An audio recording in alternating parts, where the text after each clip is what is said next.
Picture this: a candlelit Vatican courtroom in the dead of night, the air thick with incense and dread. On the throne sits Pope Stephen VI, his eyes fixed on the defendant, a rotting corpse, dressed in papal robes, propped up in a chair as if death itself were on trial. This isn't some twisted legend.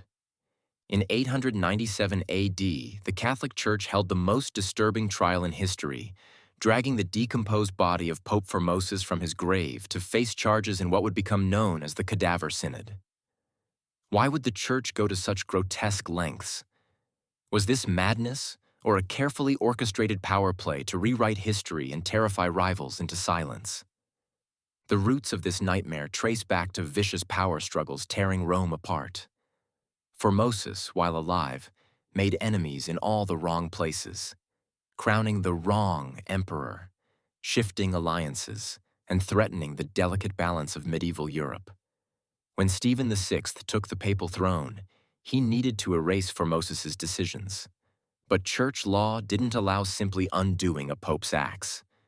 So Stephen conjured a plan as chilling as it was unprecedented. Put the corpse of his rival on trial, and by condemning him in death, nullify everything he'd done in life. Imagine the scene. Vatican guards marching into Formosus's tomb, hauling out his decaying body, dressing it in papal vestments, and seating it in the courtroom. The stench of rot fills the sacred halls as a trembling deacon is forced to act as the dead pope's defense attorney. Stephen VI hurls accusations perjury, violating canon law, coveting the papacy at the silent, decaying figure. The audience watches in horror as the corpse's jaw allegedly falls open, as if to speak from beyond the grave.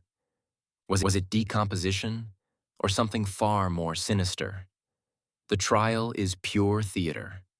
Witnesses testify against a man who can't answer. The outcome is already decided. Stephen declares Formosus guilty, strips the corpse of its robes, and orders the 3 fingers used for blessings to be hacked off. The mutilated body is dragged through the streets of Rome and dumped in the Tiber River, a warning to anyone who might dare defy papal power. But the conspiracy only deepens. Whispers spread that the river is cursed, that miracles are happening where Formosus's corpse washes ashore. The people of Rome are so outraged that Stephen VI is overthrown and strangled in prison within months.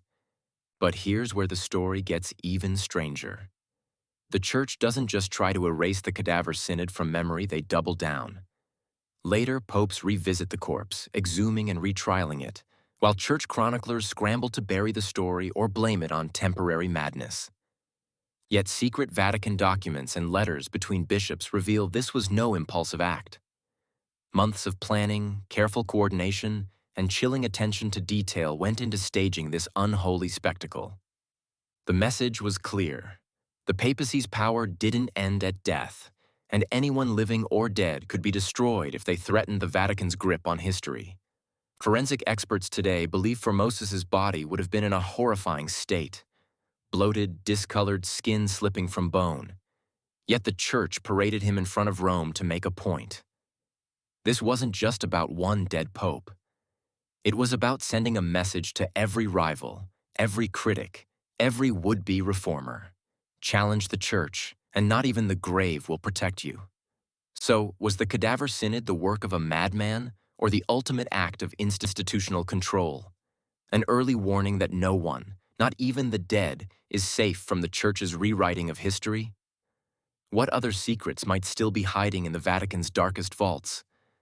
Drop your wildest theories and reactions in the comments. I want to know what you think about this twisted chapter of forbidden history. And if you crave more stories the Church tried to erase, smash that subscribe button and ring the bell. Next week, we'll uncover another Vatican conspiracy that makes the Cadaver Synod look almost tame. Remember, the deeper you dig, the darker it gets. Don't let them bury the truth.